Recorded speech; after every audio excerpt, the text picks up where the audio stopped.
ఈ egg curry taste చూస్తే hotel style కూడా మర్చిపోతారు. నిజమండి. స్పెషల్గా వెల్లిపాయ కారంతో చేస్తే taste next level. Hey guys, welcome back to trendy ideas. ఈరోజు మన ఛానల్లో స్పైసీ అండ్ టేస్టీగా ఎగ్ కర్రీ ఎలా చేయాలో చూద్దాం. మెయిన్గా మన స్పెషల్ వెల్లిపాయ కారం. ముందుగా ప్యాన్లో ఆయిల్ హీట్ చేయండి. ఆయిల్ హీట్ అయ్యాక అందులో జీలకర్ర, కొన్ని ఆవాలు వేసుకొని బాగా వేగించండి.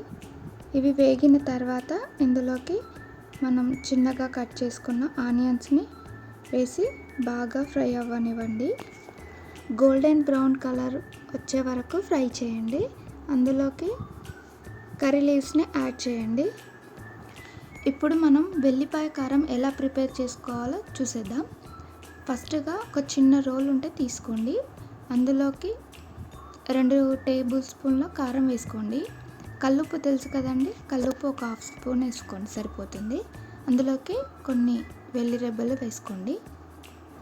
ఈ విధంగా బరకగా వచ్చేంత వరకు మనం దంచుకోవాలి.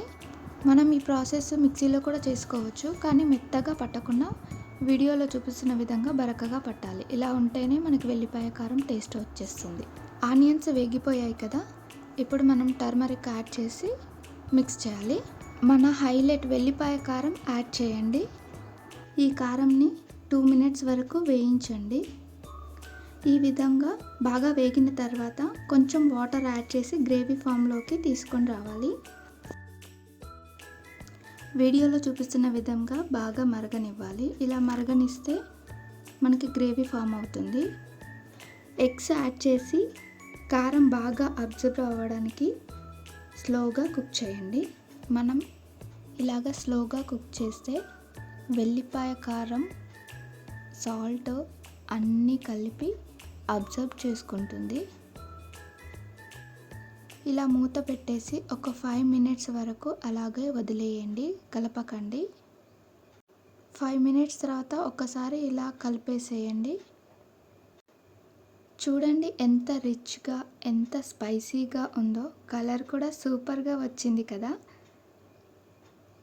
రైస్తో కానీ చపాతీతో కానీ తింటే అల్టిమేట్ కాంబినేషన్ అండి. మీరు కూడా ఈ రెసిపీ ట్రై చేసి మీ ఒపీనియన్ కామెంట్లో చెప్పండి. లాస్ట్లో అలాగా కొత్తిమీర, పుదీనా వేసుకోవాలి. ఇలాంటి టేస్టీ రెసిపీ కోసం ట్రెండీ ఐడియాస్ని సబ్స్క్రైబ్ చేసుకోండి. వీడియో చూసినందుకు చాలా చాలా థ్యాంక్స్. మళ్ళీ ఇంకొక రెసిపీతో మీ ముందు ఉంటాను. By by, take care.